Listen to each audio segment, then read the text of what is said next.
अब आगे डॉक्टर चांद राठी जी और क्या कुछ कह रहे हैं, उनके विचार हम और जान लेते हैं उनके इंटरव्यू के माध्यम से। इसके बाद सतलोक आश्रम ने पवन जयपुर के खिलाफ एक मुकदमा थाना सेक्टर 6 बहादुरगढ़ के अंदर दिया, जिसमें आईपीसी की 196 ए के अंदर इस पे मुकदमा दर्ज हुआ। 196 ए कहता है कि धार्मिक भावनाएं भड़काना, जो इन्होंने भगवान परशुराम के विषय में बोला, उसके खिलाफ इसका मुकदमा दर्ज हुआ। अब क्या कह रहे हैं डॉक्टर चांद राठी जी, जब इस पवन दास ने ये कहा कि परशुराम क्या तुम्हारा फूफा लगता था जो तुम सतलोक आश्रम वाले उसकी जयंती में गए, तो कह रहे हैं उसके बाद में ब्राह्मण समाज ने सोनीपत में एफआईआर की और उस एफआईआर में ब्राह्मण समाज ने पवन के साथ में संत रामपाल जी का भी नाम जोड़ दिया। तो हम लोगों ने संत रामपाल जी का नाम उस एफआईआर से बाहर निकलवाने के लिए उन ब्राह्मण समाज के लोगों को समझाया और हमने वो मुकदमा होने से बचाया। लेकिन फिर हम सतलोक आश्रम वालों ने बहादुरगढ़ में उस पवन दास के खिलाफ धार्मिक भावना भड़काने को लेकर जो उसने परशुराम के विषय में कहा, हमने यानी सतलोक आश्रम वालों ने मुकदमा करवाया। यानी इस चांद राठी ने मुझ पवन दास के खिलाफ, जो मैंने परशुराम के लिए कहा था कि परशुराम क्या तुम्हारा फूफा लगता है, तो ये डॉक्टर चांद राठी ये ब्राह्मण समाज से नहीं है, ये जाट समाज से है। ये कह रहा कि हमारी भावनाओं को पवन ने भड़काया, हमारी भावनाओं को ठेस पहुंच गई। इस पवन दास ने ऐसा क्यों कहा भगवान परशुराम के लिए? तो फिर हम सतलोक आश्रम वालों ने पवन दास के खिलाफ बहादुरगढ़ में धार्मिक भावना भड़काने वाला मुकदमा दायर किया। बड़ा खुश होके बता रहा है, जैसे बहुत बड़ा तीर मार लिया हो। अरे भैया कितने मुकदमे कराओगे? आज भी मैंने वही सच्चाई बताई है परशुराम के विषय में, उसके कर्मों के विषय में, जो सच्चाई सतगुरु रामपाल जी ने बताई है, इस पवित्र पुस्तक में लिख दी है। मैंने तो जो का त्यों बताया है, सतगुरु रामपाल जी की बातों को दोहराया है कि परशुराम कीने कर्म कमीने। तो कमीन कर्म करने वाला कौन होता है? कितने मुकदमे कराओगे भाई? कहां कहां तुम्हारी धार्मिक भावनाएं भड़केंगी? बड़ा खुश हो रहा है कि पवन दास के खिलाफ मुकदमा करके मैंने तीर मार लिया। ये तो अब भी भड़केंगे धार्मिक भावना। तो ये जो कबीर सागर के सरलार्थ का जो सतगुरु रामपाल जी ने लिखा है, ये पेज नंबर 596 में जो तुम्हारी आंखों के सामने अभी है, जो दिखाया गया है, परशुराम के विषय में सच्चाई बताई गई है। उसको किसने मारा था, वर्तमान में कहां बैठा हुआ है, वो किस योनि में, क्या उसने कर्म और कुकर्म किए, तो धार्मिक भावना तो अभी भड़केगी भाई। अरे ब्राह्मण समाज के लोग अब कौन सा चुप बैठेंगे, अब तो और ज्यादा भड़केंगे और मुकदमे करवाएंगे मेरे पर, सतगुरु रामपाल जी पे। कहां कहां से सतगुरु रामपाल जी का नाम निकलवाओगे? अरे सच्चाई का साथ दो, सच्चाई का साथ। वो परमपिता परमात्मा सन 1994 से अकेला दुनिया की तोहमत झेल रहा है, दुनिया की गालियां खा रहा है, इस सच्चाई को ऊपर लाने के लिए, हमारे आत्म कल्याण के लिए। और हम गधे उनके इस प्रयास को ना समझकर चूहे की तरह बिल में दुबक कर बैठे हैं, मुकदमों से डर रहे हैं, जेल से डर रहे हैं, मौत से डर रहे हैं। अरे मौत तो सतगुरु ने लिख दी है। ये दुनिया की मौत लिखने वाला सतगुरु आज हमें मिल गया। उनकी मर्जी के बिना हमारी मौत लिख कौन देगा? फिर भी चूहे की तरह बिल में दुबक के बैठे हो तुम। तुम्हें डर लग रहा है, तुम्हें शर्म आ रही है सच्चाई बताने में। हुक्का पीने वालों का तुम समर्थन कर रहे हो, अपने गुरुजी के सत्संगों की तुम बेइज्जती कर रहे हो। महाभारत के भीष्म, कर्ण और द्रोणाचार्य जैसी दुर्गति होगी, इतिहास दोहराया जाएगा। परमात्मा धरती पर है, नाक रगड़ रगड़ के माफी मांग लो परमपिता परमेश्वर जी से, अभी भी समय। ये दयालु परमात्मा है, अनदेखी कर देगा अगर जरा भी बात तुम्हारी समझ में आ रही है तो कह रहा धार्मिक भावना भड़काया पवन दास ने, और फिर मैंने मुकदमा करवाया। बड़ा तीर मार लिया भाई। ये भाई और बहनों, इनका ज्ञान आप लोगों के सामने आ रहा है। विचार कर लेना सतलोक आश्रमों से जुड़े हुए भक्तों, इन लोगों की कुसंगति को त्याग दो, सच्चाई को स्वीकार करो और सच्चाई पे चलो और सच्चाई कहो। अरे सतगुरु के बाद यदि कोई सच्चाई से परिचित होकर सच्चाई कह सकता है तो केवल उनका शिष्य, और शिष्य भी अगर चूहे की तरह बिल में छुपकर बैठ जाए डर के मारे, वो काहे का शिष्य? शिष्य ने तो शीश दे देना चाहिए अपने गुरुदेव भगवान के साथ कंधे से कंधा मिलाकर सच्चाई को ऊपर लाने के लिए। अब आगे सुनिए भाई और बहनों, चांद राठी जी क्या कह रहे हैं। उसके बाद इस पवन दास ने कबीर जी की फोटो फाड़ी। पवन दास के साथ में और बहुत सारे हजारों लोगों ने सोशल मीडिया पर लाइव आकर कबीर जी की फोटो फाड़ी कि ये जो फोटो वाला कबीर है, दाढ़ी मूंछ वाला, ये नकली कबीर है, असली कबीर नहीं है। उसके बाद भी हरियाणा के बड़ौदा थाने में इस पवन दास के खिलाफ लोगों ने एफआईआर करवाई। उस एफआईआर में पवन दास के साथ साथ संत रामपाल जी का भी नाम आ गया। अब संत रामपाल जी का नाम आया तो मजबूरी में हमने उन लोगों के साथ में समझौता किया, संत रामपाल जी का नाम हटवाया, और वे संत रामपाल जी का नाम हटा तो पवन दास का भी नाम हट गया। इनको बड़ा दुख हुआ। अरे अब भी फाड़ेंगे, पहले भी फाड़ी थी, आगे भी फाड़ेंगे, और पूरी दुनिया फाड़ेगी आने वाले समय में उस नकली फोटो को। जब असली कबीर मिल गया, सतगुरु रामपाल जी मिल गए, तो नकली कबीर की हमें क्या आवश्यकता। लेकिन भाई और बहनों, इन्होंने अपने इंटरव्यू के माध्यम से यह साबित कर दिया कि भले ये लोग सतगुरु से 25 साल से जुड़े हों, भले इनको सार नाम मिल गया, सार शब्द मिल गया, भले गुरु जी इनके घर पर जाते थे, लेकिन भाई और बहनों, इनके जहन में तत्व ज्ञान की एक बूंद भी नहीं समाई, बूंद भी। ये जो लोग आज भी उसी जगह खड़े हैं जहां पर ये सतगुरु रामपाल जी की शरण में आए थे, उसी चौराहे पर खड़े हैं। ये ब्राह्मणों के चौराहे पर, भ्रांतियों के चौराहों पर, अंधविश्वास के चौराहे पर। आगे क्या कह रहे हैं ये ध्यान से सुनिए, इनके प्रवचन काम आएंगे। पिछले दिनों इसने क्या किया कि फेसबुक पे लाइव आकर कबीर साहिब की फोटो को ये फाड़ता था और लोगों को प्रेरित करता था कि इस फोटो को फाड़ दो, ये जो कबीर है नकली कबीर है, जो ये प्रतिमा बनाई, जो ये फोटो बनाई, ये किसी आम व्यक्ति ने बनाई, तो ये असली कबीर नहीं है।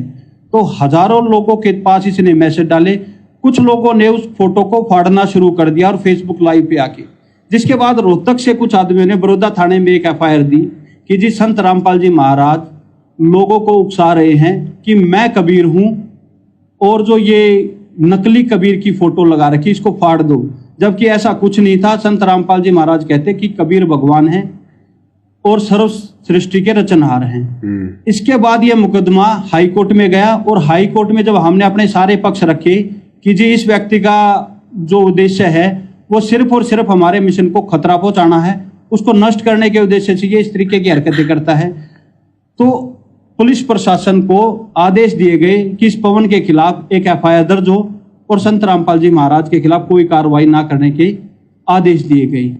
अरे कहां एफआईआर कराओगे, कितने मुकदमे करवाओगे मेरे भाई? इतने मुकदमों का तो मुझे नहीं पता जो मेरे ऊपर चल रहे हैं।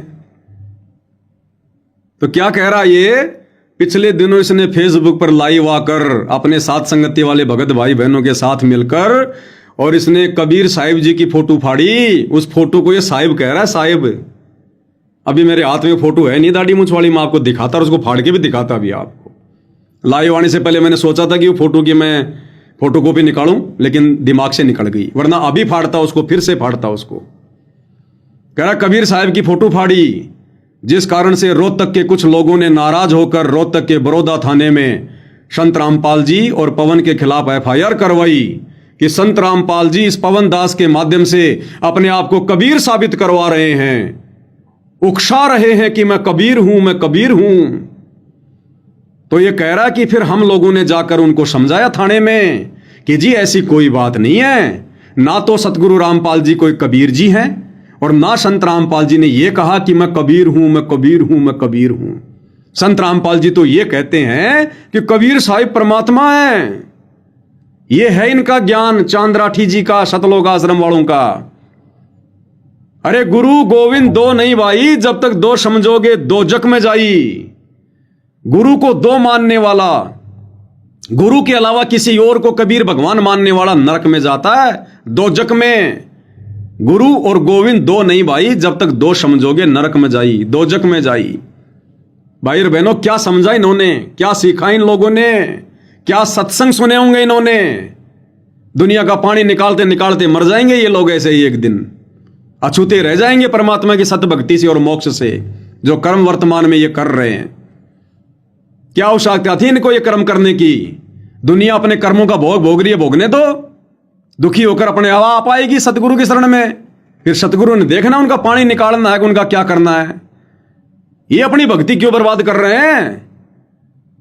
अरे इस समर्थ सतगुरु ने, इस कबीर भगवान ने, सतगुरु रामपाल जी ने अपने एक भगत के लिए 7 कोस ऊपर पहाड़ पर पानी चढ़ा दिया। अपने एक भगत के लिए, उसका मुंह धोने के लिए। उसकी भक्ति में बाधा हो रही थी। वो रोजाना अपना नित्य कर्म करता था हाथ मुंह धोकर। एक दिन वो बीमार हो गया, उठा नहीं गया और पानी नहीं था ऊपर। आत्मा बड़ी दुख हुई कि भगवान आज तो नित्य कर्म भी नहीं कर पाऊंगा। उसके भक्ति भाव को देखकर कि देखो ये आत्मा नित्य नियम के लिए कितनी चिंतित है, भक्ति के लिए कितनी चिंतित है, कि भगवान आज पानी नहीं है, हाथ मुंह धोकर भक्ति नहीं कर पाऊंगा, मेरी भक्ति का नाश होगा। उस भगत की इस चिंता को देखकर जो भक्ति के प्रति थी, और इसी समर्थ सतगुरु रामपाल जी भगवान ने, इस कबीर परमात्मा ने, जो चारों युगों में लीला करता भिन्न भिन्न रूप धारण करके इतनी भयंकर बारिश करी, इतनी भयंकर जो है वो बारिश की, पूरी सृष्टि को परमेश्वर ने डुबो दिया, नष्ट कर दिया। और 7 कोस ऊंचे पहाड़ पर वो भगत रहता था, परमात्मा ने वहां पानी चढ़ाया अपने एक भगत के लिए, उसकी भक्ति के लिए। और वर्तमान में ये सतलोक आश्रम वाले भगत, अरे ये जा जाकर लोगों का पानी निकालने के चक्कर में अपनी भक्ति बर्बाद कर रहे हैं। अरे उस समर्थ की शरण में लगाओ इनको, ज्ञान गंगा देकर, सत्संग सुनाकर, कि भैया तुम्हारे तो ना जाने कितने कर्म बिगड़े हुए हैं। अभी तो एक छोटी सी समस्या आई है, कल को ना जाने कितनी बड़ी बड़ी बाढ़ आएगी, भूकंप आएगा, सूखा पड़ेगा, अकाल पड़ेगा, महामारियां आएंगी, युद्ध होंगे, गृह युद्ध होंगे। तुम्हारे कितने कर्म बिगड़े हुए हैं, सैकड़ों घटनाएं घटेंगी तुम्हारे साथ में। हम तुम्हें क्यों बचाएं और कहां तक बचाएंगे। जैसे हमने सतगुरु की शरण प्राप्त कर रखी है, ऐसे तुम भी सतगुरु की शरण प्राप्त करो, फिर आगे काम सतगुरु का है, तुम्हारा पानी निकालेगा या फिर वो चढ़ाएगा। तो भाई और बहनों, एक भगत के लिए परमात्मा ने 7 कोस ऊंचे पहाड़ पर पानी चढ़ा दिया। अगर इन गांव वालों के पास में भक्ति होती, इनके अच्छे कर्म होते, तो क्या भगवान इनका पानी नहीं निकाल देता। लेकिन ये बीच में एंट्री मार दी इन सतलोक आश्रम वालों ने, एंट्री मार दी तो अपनी भक्ति दे रहे हैं। ये इन गांव वालों को अपनी भक्ति दे रहे हैं, काल इन भक्तों की भक्ति छीन रहा है। तो डॉक्टर चांद राठी जी कह रहे हैं कि उन लोगों ने कहा कि भाई संत रामपाल जी तो लोगों को उकसा रहे हैं फोटो फड़वाकर कबीर जी की, कि मैं ही कबीर हूं, मैं ही कबीर हूं, और मुकदमा दर्ज कर दिया। फिर चांद राठी ने जाकर उनको समझाया कि भाई संत रामपाल जी भगवान नहीं है, संत रामपाल जी कबीर नहीं है। वो तो खुद कहते हैं कि कबीर भगवान है, कबीर भगवान है। हो गया साबित, गुरु मानुष कर जानते, वो नर कहिए अंध, वह दुखी संसार में आगे काल के फंद। अब भैया हम सत्सेवक भाई बहन सीना ठोक के कह सकते हैं कि हमारे सतगुरु रामपाल जी कबीर भगवान हैं, और ये बात खुद सतगुरु रामपाल जी कहते हैं। इसको चाहे कोई उकसाना कहो, चाहे कोई सत्य बताना कहो, सतगुरु रामपाल जी खुद कहते हैं कि मैं कबीर हूं, मैं कबीर हूं। और वो सत्संग इन्हीं लोगों ने भेजे हमारे पास में, आश्रम वालों ने। और हिसार जेल से सतगुरु रामपाल जी ने अपने मुख से कहा कि मैं कबीर हूं। एक छोटा सा सत्संग सुन लीजिए गुरुदेव के मुख कमल से। अरे आज से 300 साल पहले गरीबदास जी को ज्ञान देने के लिए गरीबदास जी के गुरु बनकर कौन आए थे? कबीर जी। किस रूप में आए थे? जिंदा रूप में। तो जिंदा बाबा के रूप में सतलोक से चलकर कबीर जी आए थे ना। गुरु जी ने कितनी बार बताया, कितनी बार समझाया। और अब सतगुरु रामपाल जी अपने मुख कमल से हिसार जेल से भेजे हुए सत्संग में क्या कह रहे हैं कि बच्चों कब पहचानोगे मुझे? गरीबदास जी के समय आए थे, और आज तुम्हारे सामने प्रत्यक्ष प्रकट है। कब पहचानोगे फिर तुम? क्या कह रहे हैं गुरुदेव भगवान? उनके प्रवचन उनके मुख कमल से ध्यान से सुनिए। तो क्या बताते हैं? उत्तर दक्षिण पूर्व पश्चिम फिरता दाने दाने लो, और सर्व कला सतगुरु साहिब की, हरि आए हरियाणे। गरीबदास जी के समय आए तेरी बारे भाई प्रगट सामने थारे, पहचाने जात पहचान लियो। गरीबदास जी के समय आए तेरी बारे भाई प्रगट सामने थारे, पहचाने जात पहचान लियो। गरीबदास जी के समय आए तेरी बारे भाई प्रगट सामने थारे, पहचाने जात पहचान लियो। गरीबदास जी के समय आए और ई बारे भाई थारे सामने प्रत्यक्ष प्रकट, पिछाने जाए तो पिछान लियो। तो गरीबदास जी के समय कौन आए थे? कबीर जी। और कह रहे भाई ई बारे थारे सामने प्रत्यक्ष प्रकट। तो वर्तमान में हमारे सामने प्रत्यक्ष प्रकट कौन है? सतगुरु रामपाल जी। तो कौन हुए सतगुरु रामपाल जी? कबीर जी। तो सतगुरु रामपाल जी खुद कह रहे हैं कि मैं कबीर हूं, आई एम गॉड। सीना ठोक के कह रहे हैं, वो ताल ठोक के कह रहे हैं। और हम सत्सेवक कह रहे हैं। इसको चाहे कोई उकसाना समझो, चाहे कोई भड़काना समझो, चाहे कोई सच्चाई समझो। तो चांद राठी जी, आप जी किस मुंह से कह रहे हो कि संत रामपाल जी ने तो कभी नहीं कहा कि मैं कबीर हूं? ये सत्संग विशेष संदेश नंबर 75 आप आश्रम वालों ने भेजे भाई। किस मुंह से छुपाओगे? सच्चाई को कितना दबाओगे? खुद कह रहे हैं सतगुरु रामपाल जी कि मैं कबीर हूं, और गरीबदास जी के समय आए और ई बारे भाई थारे सामने प्रकट। पहचान सको तो पहचान लो। अब भाई जो उनकी विशेष आत्मा है उन्होंने तो पहचान लिया, और मंद बुद्धियों का तो भाई कहीं ठिकाना नहीं होगा कहीं भी।